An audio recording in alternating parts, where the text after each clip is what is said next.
Sugar CDSL ने अपने quarter 3 के रिजल्ट्स अनाउंस कर दिए हैं। क्या है कंपनी के रिजल्ट्स, क्या कंपनी की डिमांड थी, एक्सपेक्टेशंस थी और क्या कंपनी ने इस बार दिया है, इन सब चीजों को समझेंगे। चार्ट्स के लिए चैनल पर सीडीएसएल की वीडियोस अवेलेबल है, जरूर चेकआउट कर लेना। आते हैं रिजल्ट्स पर। जो आप स्क्रीन पर देख रहे हो ये है कंपनी का कंसोलिडेटेड स्टैंड अलोन रिजल्ट्स है कंपनी के, और सारी फिगर्स जो है ये आपकी लाख्स में है, तो इनको हाथों हाथ करोड़ में कन्वर्ट करेंगे। शुरुआत करेंगे कंपनी के टोटल इनकम से। टोटल इनकम कंपनी की कितनी आई है दिसंबर 2025 में? 278 करोड़ की। ठीक है, ये है कंपनी की टोटल इनकम। एक बार फिर से इसको चेक कर लेते हैं। ठीक है, 278 कंपनी ने टोटल इनकम जनरेट करी है इस बार स्टैंड अलोन डाटा पर। और दिसंबर 2024 के अंदर कंपनी की कितनी इनकम थी? ठीक है, दिसंबर 2024 में कंपनी की 234 करोड़ की इनकम थी, तो इस बार 278 करोड़ कंपनी ने इनकम जनरेट करी, जो कि एनुअल बेसिस पर भैया बढ़िया है। यही चाहिए होता है, ग्रोथ ही चाहिए होता है हमको। कंपनी ने अच्छा दिया है। सितंबर में 289 करोड़ की कंपनी की इनकम थी, यानी क्लियर है कि 11 करोड़ कंपनी की इनकम जो है भैया गिरी है क्वार्टर ऑन क्वार्टर बेसिस पर। और 600 कितना हो जाएगा, अराउंड 44 करोड़ के आसपास कंपनी की जो है income year on year basis पर बढ़ी है। यानी कि ग्रोथ कितना हो जाता है भैया, ग्रोथ कंपनी का कितना आया है एनुअल बेसिस पर इनकम में? कंपनी ने दिया है अराउंड 19% का ग्रोथ। ठीक है, 19% का कंपनी ने ग्रोथ दिया है स्टैंड अलोन डाटा में। और अगर आप सितंबर का ग्रोथ कंपनी का देखोगे तो सितंबर में कंपनी का ग्रोथ था 9.68% का। यानी कि इस बार कंपनी ने अराउंड 10% का ग्रोथ इंक्रीज करा है एनुअल बेसिस पर। सॉरी, और एनुअल बेसिस पर 19% आपका इंक्रीज हुआ है। यानी सितंबर में कंपनी का जो है 9.68% ग्रोथ था, यानी कि 10% कंपनी का जो ग्रोथ है वो इंक्रीज हो जाता है क्वार्टर ऑन क्वार्टर बेसिस पर। तो 19% का ग्रोथ यहां पर आप ऐड करोगे, जब दिसंबर का यहां पर डाटा आ जाएगा तो 19% का कंपनी ने इस बार ग्रोथ दिया है। अब आते हैं कंपनी के खर्चों पर। खर्चे कंपनी का है इस बार 124 करोड़ के दिसंबर में, और 124 करोड़ ही खर्चे कंपनी के सितंबर में थे। और पिछले साल थे कंपनी के खर्चे 100 करोड़ के, यानी कि कंपनी के खर्चे भैया बढ़ गए हैं। यहां पर 24 करोड़ कंपनी का खर्चा बढ़ा है पिछले साल के कंपैरिजन पे। अब आते हैं नेट प्रॉफिट आफ्टर टैक्सेस देख लेते हैं सीधा। ठीक है, बिफोर टैक्सेस नहीं, सीधा आफ्टर टैक्सेस देख लेते हैं। तो net profit after taxes company का आया है 119 करोड़ का। सितंबर में था 127 करोड़। तो एक चीज तो क्लियर यहां पर हो रही है कि कंपनी ने रेवेन्यू पर भी और अपने प्रॉफिट्स पर भी जो है डिक्लाइन दिया है क्वार्टर ऑन क्वार्टर बेसिस पर। यानी कि दिसंबर के क्वार्टर सितंबर के कंपैरिजन में खराब आए हैं, लेकिन पिछले साल दिसंबर में कंपनी का 104 करोड़ का प्रॉफिट था। यानी क्लियर है कि कंपनी का प्रॉफिट 15 करोड़ जो है वो जंप किया है ईयर ऑन ईयर बेसिस पर। 15 करोड़ कंपनी का प्रॉफिट जंप किया है ईयर ऑन ईयर बेसिस पर। तो ऐसे में ये ग्रोथ जो है कंपनी का बन जाएगा अराउंड 15% का। तो कंपनी ने इस बार 15% के आसपास का ग्रोथ दिया है। और कंपनी को कितना चाहिए था ग्रोथ? सितंबर में ग्रोथ कितना था कंपनी का? ठीक है, सितंबर में कंपनी का ग्रोथ था -26% का। तो इस बार कंपनी ने ग्रोथ पॉजिटिव में दिया है, और ये ग्रोथ है कंपनी का लगभग 15%। तो रिजल्ट कंपनी के एनुअल बेसिस पर बहुत बढ़िया है। ग्रोथ परसेंटेज आपको चाहिए होता है, कंपनी ने वही दिया है। लेकिन इस ग्रोथ परसेंटेज का भाई करें क्या, इसका चार्ट पर क्या इंपैक्ट पड़ेगा, यह समझना जरूरी होता है। ग्रोथ परसेंटेज से आपका ये चीजें होती हैं कि आपके 3 रेशियोज, जैसे ईपीएस, पी और प्राइस टू बुक रेशियो।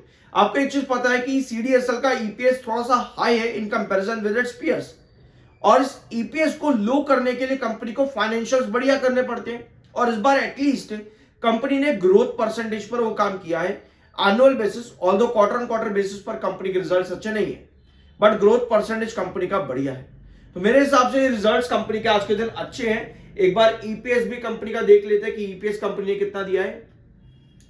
तो अर्निंग पर शेयर कंपनी का 6.10 से गिर करके हो चुका है 5.74, और पिछले साल था 5.02। तो ईपीएस भी कंपनी का एनुअल बेसिस पर बढ़ गया है, but quarter on quarter basis पर ये रिजल्ट्स अच्छे नहीं कंपनी का है। होल्डिंग पैटर्न में प्रमोटर के पास 15% होल्डिंग है, एफआईज के पास 12.40 है, और DI इसके पास है 15.12%, 57.49% आपके पब्लिक के पास में। तो ये है कंपनी के रिजल्ट। स्टॉक ऑलरेडी काफी ज्यादा गिर चुका है, ऑलरेडी बड़ी गिरावट स्टॉक में हो चुकी है। और अगर हम ट्रेंड देखें यहां पर अभी रफ ग्राफ के अंदर, तो इंपॉर्टेंट ट्रेंड लाइन जो आपकी है इंपॉर्टेंट बेस पर, वो बनेगी आपके अराउंड 1280 के पास में। अगर हम पुराने चार्ट पर जाए तो 1280 के पास आपका इंपॉर्टेंट बेस बनता है CDSL में। तो ग्रोथ परसेंटेज कंपनी का अच्छा है, but quarter on quarter base पर ये रिजल्ट थोड़े से खराब है। EPS कंपनी का गिरा है यहां पर, तो ऐसे में थोड़ा सा इंपैक्ट कंपनी के फंडामेंटल्स पर पड़ता देखने को मिल सकता है ना, negative direction. Overall growth percentage company का बहुत अच्छा है। सो ये है कंपनी के रिजल्ट्स। अगर हमारे पास कंसोलिडेटेड भी अवेलेबल है तो उसको भी एक बार देख लेते हैं।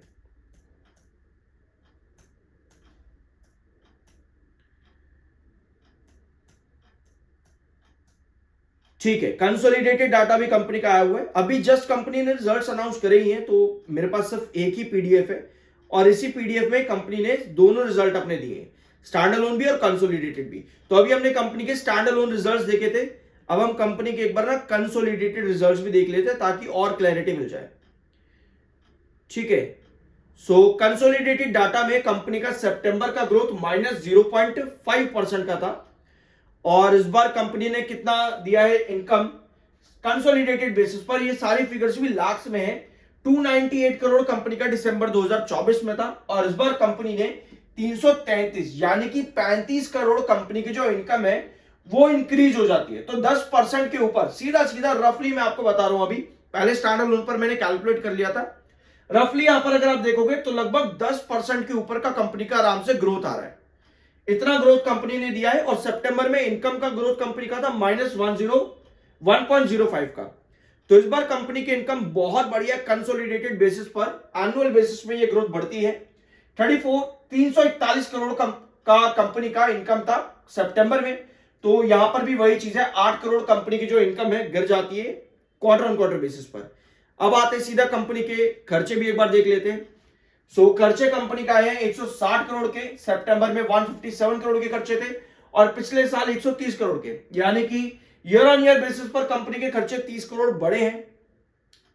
प्रॉफिट आफ्टर टैक्सेस यानी कि नेट प्रॉफिट देख लेते हैं कंपनी का।